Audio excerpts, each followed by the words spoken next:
Welcome to the Leo. Jaganmohan రెడ్డికి కావచ్చు, జగన్మోహన్ రెడ్డి పత్రిక కావచ్చు, వైసీపీ సోషల్ మీడియా కావచ్చు, నిత్యం ఫేక్ ప్రచారాలు చేసి కూటమి ప్రభుత్వం మీద బురద జల్లేయటం, తర్వాత కూటమి ప్రభుత్వం ఆ బురదను కడుక్కోవటం. అంటే వీళ్ళది ఒకటే లాజిక్, ఏం లేదు. బట్టగాల్చి మొహం మీద పడేస్తే వాళ్ళు సవాళ్ళు చేస్తారు. మనం ప్రతిసారి ఫేక్ ఎలిగేషన్ చేస్తే వాళ్ళు కాదు అని చెబుతూనే ఉంటారు. దీనివల్ల ఇతర విషయాలు డైవర్ట్ చేయొచ్చు.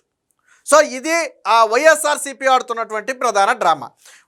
ఆంధ్రప్రదేశ్లో వర్షాలు విస్తృతంగా కురిసే. ఇక్కడ దరిద్రం ఏంటో నాకు అర్థం కాదు, కానీ ఇదే వైఎస్ఆర్సీపీ అఫీషియల్లో ఇటుపక్క అమరావతి మునిగిపోయిందని వేస్తాడు. ఒకవేళ పొరపాటున వర్షాలు పడలేదనుకోండి, చంద్రబాబు నాయుడు వస్తే కరువు అని వేస్తాడు. అంటే రెండు నాలుగులు వాడయే, అయితే అటు లేకపోతే ఇటు. కురిస్తేనేమో అతివృష్టి అని రాస్తారు, కుడవపోతేనేమో అనావృష్టి అని రాస్తాడు.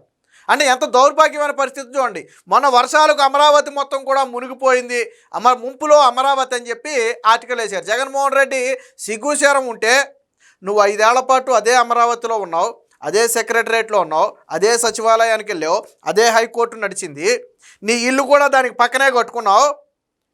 ఏ రోజు నీ ఇంటికి రాని నీళ్లు, అక్కడికి రాని నీళ్లు ఈరోజు ఎలా వచ్చాయి జగన్మోహన్ రెడ్డి? నాకు అర్థం కాలా. నువ్వు ఉన్నదే అమరావతిలోనే కదా, ఇప్పుడు నేను చెప్పిన భవనాలన్నీ అమరావతిలోనే కదా ఉన్నాయి. ఏ రోజు మునగలేదే. సెక్రటరేట్ నీ 5 ఏళ్ళలో ఎప్పుడు మునగలేదే, హైకోర్టు మునగలేదే, నీ క్యాంపు కార్యాలయం మునగలేదే, సీఎం క్యాంప్ కార్యాలయం మునగలేదే. మరి ఇప్పుడు ఎలా మునిగిపోయిందే జగన్మోహన్ రెడ్డి? ఎంత నీచమైన రాతలంటే ప్రతిసారి ఇది కాదు అని చెప్పుకోవాల్సిన దౌర్భాగ్య పరిస్థితి. లేకపోతే నిజమని నమ్ముతారేమో ప్రజలు. ఇంత టెక్నాలజీ పెరిగి ఇంత ఫాస్ట్ యుగంలో కూడా జగన్మోహన్ రెడ్డి తన పత్రికను అడ్డు పెట్టుకుని, సోషల్ మీడియాను అడ్డు పెట్టుకుని ఎంత నీచంగా విమర్శలు చేస్తున్నారంటే, సరే ప్రజలు నమ్ముతారా అంటే ప్రజలు నమ్మట్లేదు అనేది అయితే అర్థమవుతుంది. మన ఎన్నికల్లో ఫలితాలను బట్టి అర్థమవుతుంది. నిన్న మొన్న జరిగినటువంటి జడ్పీటీసీ ఎన్నికలు కావచ్చు, ఒక ఏడాది క్రితం జరిగినటువంటి సాధారణ ఎన్నికలు కావచ్చు, ప్రజలు జగన్మోహన్ రెడ్డి తిరస్కరించారు. బట్ అయినా ఇంకా కొంతమంది నమ్మేవాళ్ళు ఉన్నారు కదా, వాళ్ళు నమ్ముతారేమో. కాబట్టి ఇది నిజమో అబద్ధమో చెప్పాల్సిన పరిస్థితి. సో దానికి సంబంధించి నిన్న సాక్షిలో ఒక వార్త వండి వార్చారు, ఒకసారి చూద్దాం. ఇక్కడ చూడండి, వరద ముంపులో అమరావతి, కొండవీడి వాగుకు ఉప్పొంగిన వరద ప్రవాహం అని చెప్పి ఇదంతా అమరావతి. సో అమరావతి మొత్తం మునిగిపోయిందని చెప్పి ఒక ఆర్టికల్ రాశారు. మరి ఇది ఎంత తప్పుడు ఆర్టికల్ అంటే మరి ఇలాంటి వాళ్ళని ఏం చేయాలో నాకైతే అర్థం కావట్లేదు. దీనికి వీళ్ళు వైసీపీ సోషల్ మీడియాలో ఎలా ప్రచారం చేస్తారో నేను చూపిస్తా చూడండి. ఆడికి మించి వీళ్ళు ఏకంగా ఎక్కడో వరి పొలాలు తీసుకొచ్చేసి, అసలు అమరావతిలో ఎక్కడైనా సరే ఇప్పుడు పొలాలు వేసి ఉన్నాయా? అది మెట్ట ప్రాంతం కదా అది. ఈ వరి పొలాలు తీసుకొచ్చి పెట్టి దేవతల రాజధానిలో లేటెస్ట్ చిత్రాలు అని చెప్పి ఇలా వేస్తే దీనికి కామెంట్లు, షేర్లు. ఇది వైఎస్ఆర్సీపీ. సరే, దీనివల్ల వాళ్ళకి మహా అయితే సోషల్ మీడియాలో కొద్దిగా రీచ్ పెరగవచ్చు, ఒక రోజు 2 రోజులు సునకానందం పొందవచ్చు. అంతిమంగా ఒరిగేది ఏమీ లేదు. అసలు ఈ ఫోటోలకి అమరావతికి సంబంధమేలే, దీనికి సంబంధమేలే. ఎక్కడ ఒక్క నిర్మాణం కూడా ఏడ కనపట్లా చూడండి. మరి ఎంత నీచమైన ప్రచారం చేస్తున్నారు. దీని వాస్తవాలేంటో కళ్ళకు కట్టినట్లుగా వీడియో ఆధారాలు ఉన్నాయి, ఫోటో ఆధారాలు ఉన్నాయి, శాటిలైట్ నుంచి తీసుకున్నటువంటి చిత్రాలు ఉన్నాయి. సో వాటిని ఒకసారి చూపిస్తాను చూడండి. మరి అప్పుడు వీళ్ళు ఎలాంటి వాళ్ళని ఏం చేయాలో మీరే చెప్తారు. కానీ ఇవన్నీ కూడా గూగుల్ మ్యాప్ కెమెరాతో తీసినటువంటి ఫోటోలు ఇవి. సో డే టు టైంతో సహా పడుతుంది. ఇది 14వ తారీఖు, అంటే నిన్న ఉదయం 8:30 గంటల సమయంలో తీసినటువంటి ఫోటోలు ఇవి. సో ఇది అమరావతి కన్స్ట్రక్షన్స్ ఏరియాస్, మీకు అర్థమవుతుంది కదా. సో ఎక్కడా నీళ్ళు లేవు. పడిన వర్షానికి మామూలుగా బురద అయితే అయింది తప్ప ఎక్కడా నీళ్లు లేవు చూడండి. సో ఇది కూడా అదే, ఎక్కడా నీళ్లు లేవు చూడండి. సో ఇది కూడా అదే అమరావతి, ఇది కూడా అదే ప్లేసు. ఎవరైతే వర్కర్స్ ఉంటారో వాళ్ళు వేసుకున్నటువంటి షెడ్లు ఇవి. సో ఎక్కడ వాటర్ లేదే. ఇదిగో ఇదంతా వర్కర్స్ ఉన్నటువంటి ఏరియా. ఈ వెనకమాల అండర్ కన్స్ట్రక్షన్ జరుగుతుంది. నేను ఆ వీడియోలు కూడా చూపిస్తాను మీకు. కన్స్ట్రక్షన్ జరుగుతుంది చూడండి. ఎక్కడ వాటర్ లేదే, రోడ్లు బాగానే ఉన్నాయి, ప్రజలు నడుస్తున్నారు, బళ్ళు వెళ్తున్నాయి. దీనికి ఒక వీడియో కూడా ఉంది, ఒకసారి చూపిస్తా చూడండి. ఈ వీడియో చూడండి. ఈ వీడియో చూస్తే మీకు చాలా స్పష్టంగా అర్థం అవుతుంది. ఇది నిన్న సాక్షిలో మునిగిపోయింది అమరావతి అనే వార్త వచ్చిన తర్వాత తీసినటువంటి వీడియో. ఒకసారి చూడండి. బండి మీద వెళ్తా తీశారు, చూడండి ఒకసారి. వినండి ఒకసారి. క్లియర్ చేశారు. అలానే ఇక్కడ చూస్తున్నారు కదా, ఇక్కడ ఏపీసీఆర్డీ బిల్డింగ్ దగ్గర పనులు అయితే చక్కగా జరుగుతున్నాయో, ఈ పనులు అనేది ఎక్కడ ఆపలేదండి. విన్నారు కదా, సిఆర్డీఏ బిల్డింగ్ వద్ద స్టిల్ పనులు జరుగుతున్నాయి. నిన్న ఈ వీడియో తీసే సమయానికి, అంటే 14వ తారీఖున ఏదో ఒక సమయానికి పనులు అయితే జరుగుతున్నాయి. మీకు ఎక్కడైనా సరే వరద కనపడిందేమో, జగన్మోహన్ సాక్షిలో వేశారు కదా, నీళ్ళలో మునిగిపోయినట్టు వేశారు కదా మొత్తం. వాళ్ళు వైసీపీ సోషల్ మీడియాలో ప్రచారం చేశారు కదా మొత్తం మునిగిపోయిందని. మరి ఎక్కడైనా మునిగిపోయిందేమో, మునిగిపోతే పనులు ఎలా చేస్తారు నాకు అర్థం కాలేదు. మునిగిపోయిందేమో ఒకసారి చూడండి, మీకు పనులు చేసే వాళ్ళు కూడా కనపడతారు.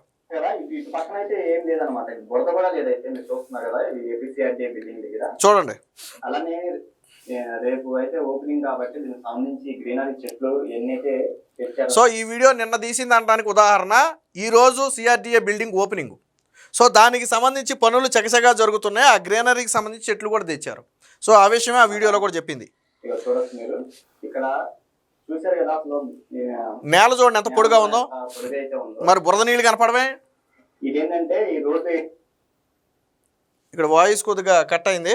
చూడండి ఇక్కడ పనులు జరుగుతాయి. పనులు మొత్తం మీకు కనపడతాయి. పనులు చేసే వాళ్ళందరూ మీకు కనపడతారు. చూడండి ఇదిగోండి, జేసీబీలు పనులు చేస్తున్నాయి, వర్కర్లు పని చేస్తున్నారు. వాళ్ళంతా గ్రౌండ్ ఫ్లోర్లోనే చేస్తున్నారు భూమి మీద.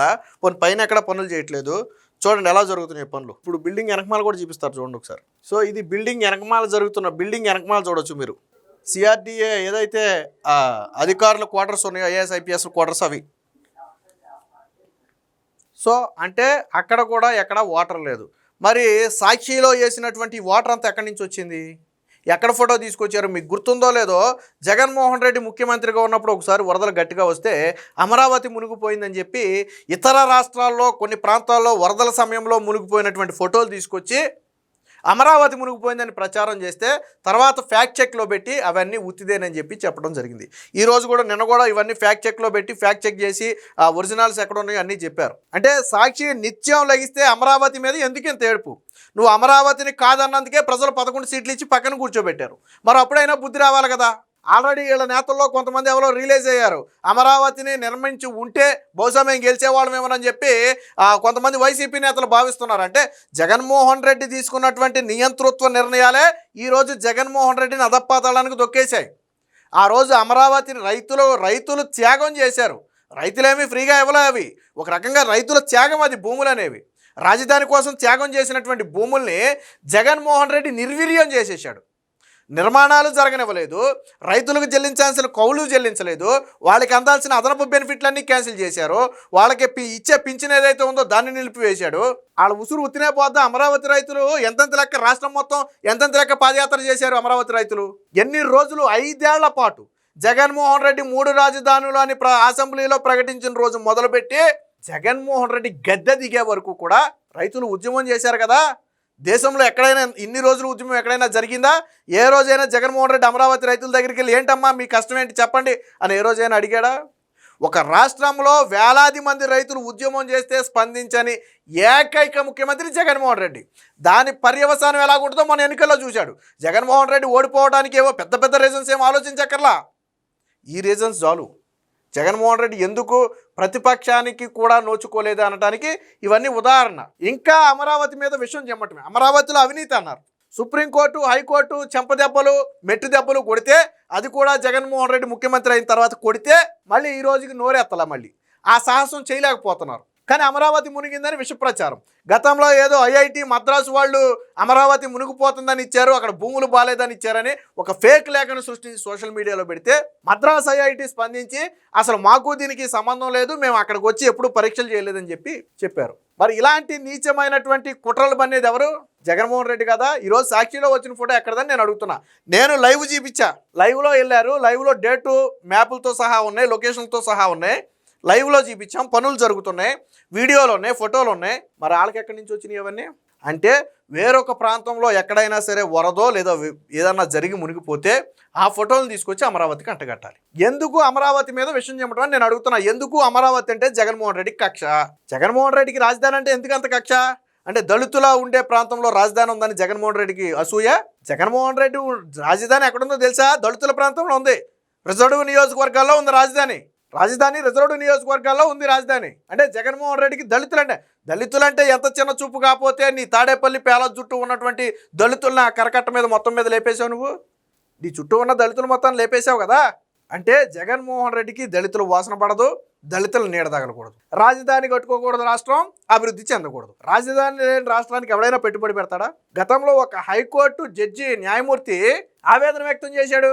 మా అమ్మాయి పక్క రాష్ట్రంలో చదువుకుంటుంది, వాళ్ళ ఫ్రెండ్స్ ఎగతాళి చేస్తున్నారంట మీ రాష్ట్రానికి రాజధాని లేదని అని ఆయన ఒక సమావేశంలో చెప్పి బాధపడ్డాడు. ఆయన ఎవరికైనా బాధ కలుగుతుంది కానీ జగన్మోహన్ రెడ్డికి బాధ కలగదు. ఎందుకంటే ఆయనకి రాజధానితో పని లేదు, ప్రజలతో పని లేదు, అభివృద్ధితో అంతకంటే పని లేదు. ఆయనకు ముఖ్యమంత్రి పదవి కావాలి, దోచుకోవటం కావాలి. ఈ రెండు ఉంటే చాలు. ఎప్పటికైనా సాక్షి కొద్దిగా మారండి. ప్రజలు తిరస్కరిస్తున్నారు.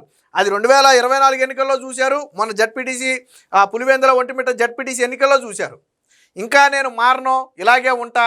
అమరావతిని కాదన్నందుకే రాష్ట్రం మొత్తం ఏకతాటి మీదకి వచ్చింది. జగన్మోహన్ రెడ్డి తిరస్కరించారు. 3 రాజధానులను ఎలగబెట్టావా పోనేమైనా? రుషికొండ గుండు కొట్టుకుని 500 కోట్లు పెట్టి ప్యాలెస్. జగన్మోహన్ రెడ్డి కక్ష ఏంటంటే ఆ ప్యాలెస్లో ఉండకుండానే ఓడిపోవటం. పాప అంతా కట్టుకుని ప్యాలెస్లో ఉండలేకపోయాడు. అది జగన్మోహన్ రెడ్డికి మనస్తాపం, తీవ్ర మనస్తాపం. కనీసం 1 ఏడాదో 2 ఏళ్ళు అందులో ఎంజాయ్ చేసి ఉంటే జగన్మోహన్ రెడ్డి అండ్ ఫ్యామిలీ ఏమైనా కొంచెం తృప్తి ఉండేదేమో. అప్పుడు కోర్టులో అడ్డుకుని వెళ్లకుండా. ఇది వైసీపీ చేస్తున్నటువంటి అత్యంత నీచమైన ప్రచారం. అమరావతిలో ముంపు కాలేదు. సోషల్ మీడియాలో వీడియోలు కూడా వస్తున్నాయి చూడండి. అమరావతి మునిగిపోయింది అంటున్నారు. ఎక్కడ మునిగిందని రోడ్ల మీద వెళ్ళే వాళ్ళని ప్రశ్నిస్తే నువ్వు నుంచుంది అమరావతిలోనే కదా, నీళ్ళు ఎక్కడ ఉన్నాయని అడుగుతున్నారు. సో ఇది వైసీపీ చేస్తున్నటువంటి విష ప్రచారం. ఇప్పటికైనా వైసీపీ ఇలాంటి విష ప్రచారాలు మానుకోకపోతే వచ్చే ఎన్నికల్లో మళ్ళీ ప్రజలు బుద్ధి చెప్పడానికి సిద్ధంగా ఉన్నారు. Please subscribe to Leo news for more videos.